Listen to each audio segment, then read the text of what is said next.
It's Superlek, not Sauna-san, the modern one, Superlek Kiatmu 9. Although if you call yourself a Muay Thai fan and you don't know who Superlek Sauna-san is, you're not really a Muay Thai fan.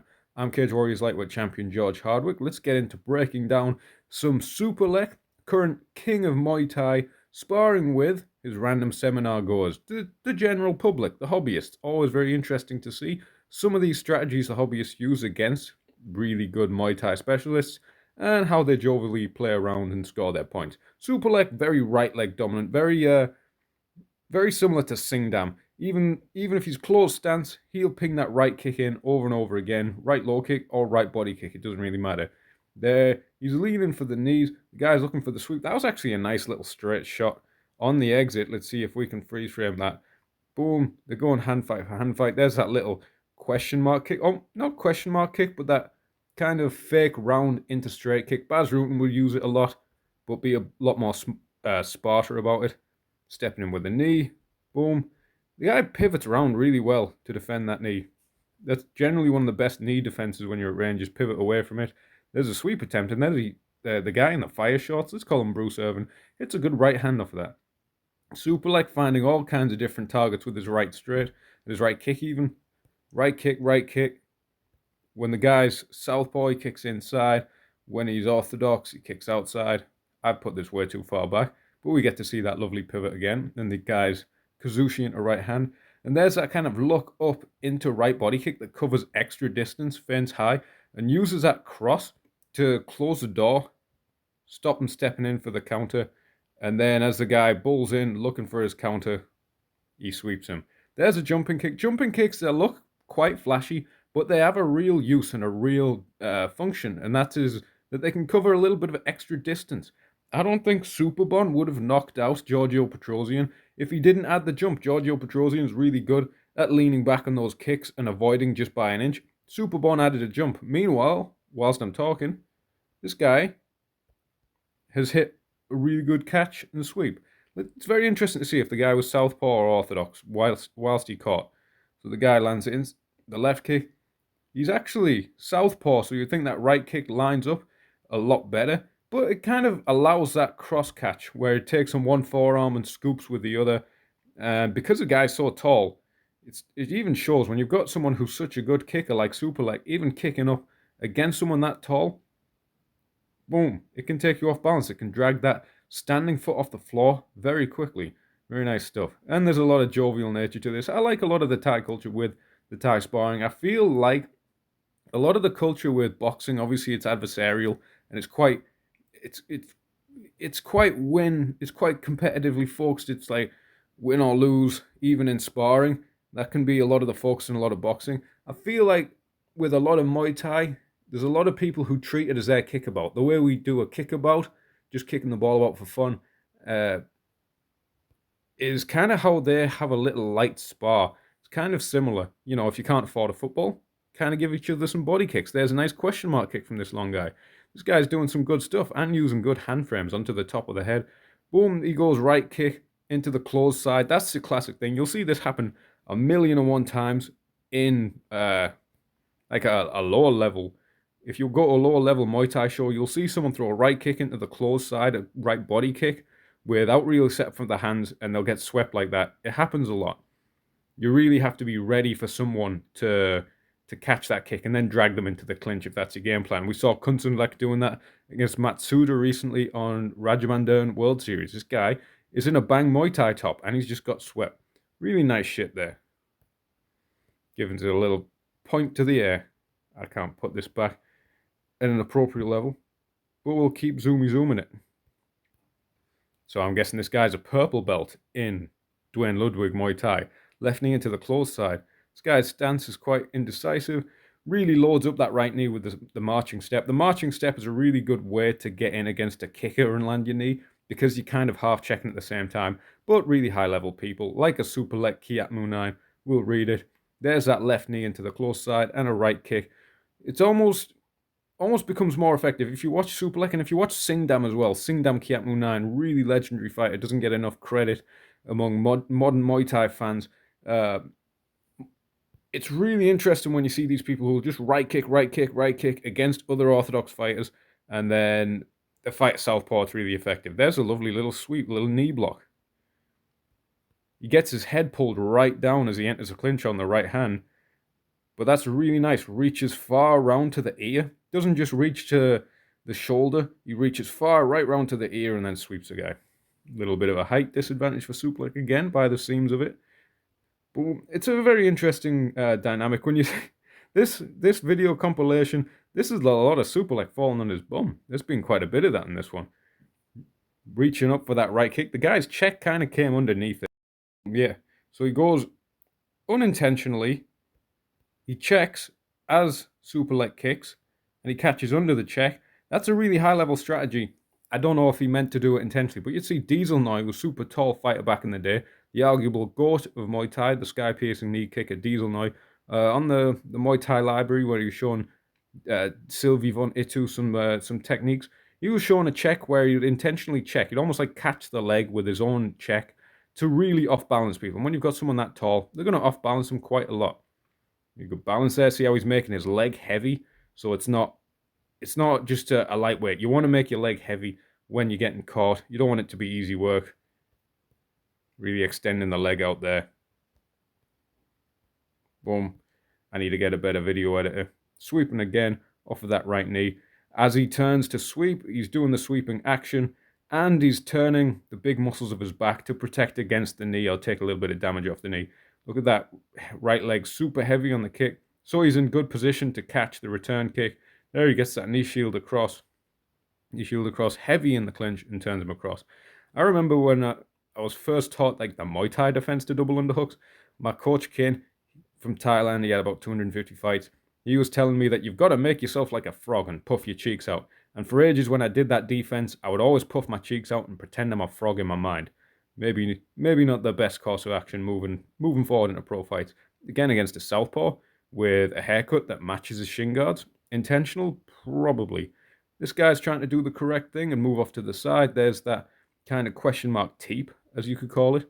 And that's a very interesting thing. That lead knee against the closed side in an opposite stance matchup.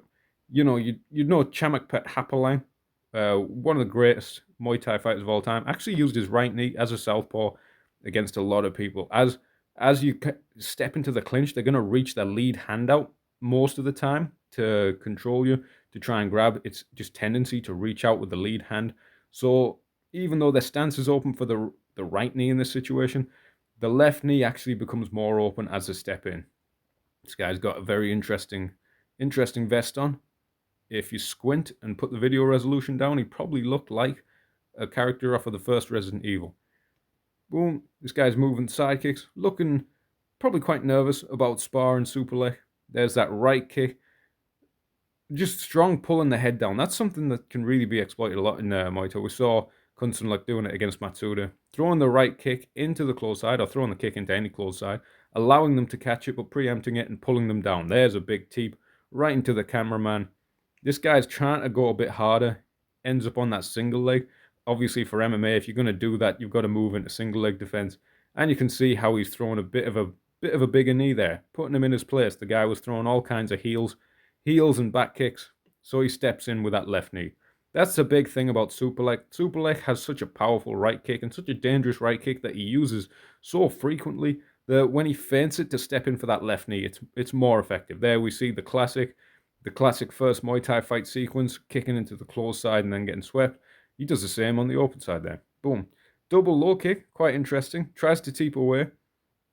Ends up with a lot of southpaws in this video. Cross, left hook, and then just uses the hand control to get into the right knee. A lot of the time they use that right knee just to interrupt and not let them take the turn, not let them throw back.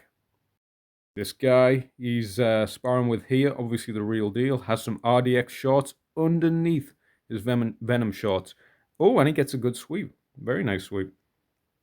That is part of the risk of being a fighter like Superlek, so happy to throw these right kicks constantly, is you are probably going to get swept just a little bit more. I actually think Singdam, if you look at old Singdam fights, Singdam's actually better getting his kick caught, but then coming off it. There he figured out and starts doing some kick crosses.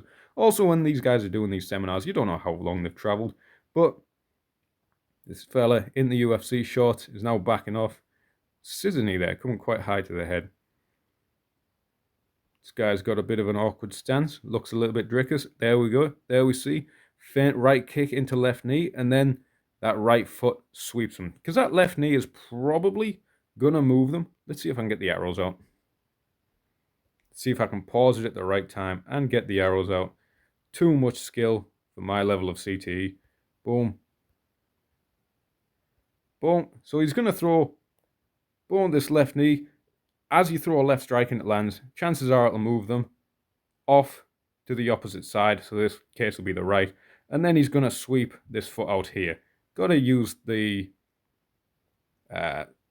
basic screen recorder functions some point in the video. Boom, and then sweeps. He actually swept the other leg. There he swept underneath the check. Catches that close side kick. The other guy's doing a good job being heavy and then circles it out. That guy did a really good job of pulling his leg out. Going right kick into left teep, and then he gets the teep scooped across. This guy's got good balance. He's got good long legs, and he really uses that ability to like put his weight down onto the kick that's just being caught. We got a bit of punch out going here. You know, very hard to read these combinations. And a glove, she has a really clever strategy of wearing a vest that's broadly the same color as the end of a green slime Halloween gloves. So it's a little bit camo index, probably like 80% camo index. Metal Gear Solid 3 strategy. Freeze frame done a really nice jab by this long fella. Boom. Trading low kicks to the thigh, old school. Catches the left kick and scoops him out. There's that right kick feint into left knee. And then there's a teep feint because he's established the left knee. Teep feint into jab. He got Takadu all day with that. Teep feint into jab or teep feint into low kick. Sweeping that kick out. The guy was kind of kicking not really at a real target, just kind of at the hip. This guy's a bit tense. Got his time to go with Superlek. He's throwing some harder shots. There's that step into left knee. Right kick. The guy's southpaw. I've often wondered this. If you're training to fight against a southpaw, but you ended up doing a round against an orthodox, is it better just to throw that right kick? Even though it doesn't line up generally as well against an orthodox, just throw that right kick because it's practice against, you know, throwing your right kick and it'll translate better to a southpaw. Who knows? Feint into left knee again. Right kick. Boom. And there's that catch. Doing a lot of catch and then sweeping out the other leg. Not taking the big step, not taking loads of power off it. He's just kind of moving his hip. There's that jumping kick, covers a bit more distance. You know, if you're comfortable as well, if you're going to arm block a kick, and fire back, but someone's throwing with such conviction that they're jumping into it. Oh, there's an overhand. Gets him bringing his leg up. Starts feinting the right leg that he's just been landing. If you're going to throw that right kick, expecting the block and return, the arm block, probably put it back a bit too far. Boom, there's that left knee, push into right kick, just kind of coming up under the elbow, scoop. See how Superlek used his left hand to keep him at bay and just to cover against the punch return. But if someone's going to try and block and counter back, if you really step in, like jump into that kick, you're going to displace their stance in a way where they're not really going to be able to fire back. Overhand, there he does a little, what's the guy called? Sugar Jackson? The one on God hand? Who knows? But because he establishes that right kick really well, he can always feint it into that left knee or feint it into many other things. Right knee, long up the middle, left knee, steps back on the left kick, right kicks in return. And he'll just put it together loads and loads, often expecting the catch and then being able to kick back. We've seen him in this video get swept a fair few times, possibly because he's dealing with people a lot taller, and if they catch it, obviously they're going to displace him and bring that standing leg off the floor a lot more. People are a lot taller than the kind of people he usually fight in his own weight class. We've talked enough today. If you like techie videos, give me a suggestion who you want to see broken down. If you have any videos you know that's a good video to break down, let me know. If you want more videos, rate, comment, subscribe for the algorithm. Hard 10 at Rev Gear, although Yokkao shit's really good.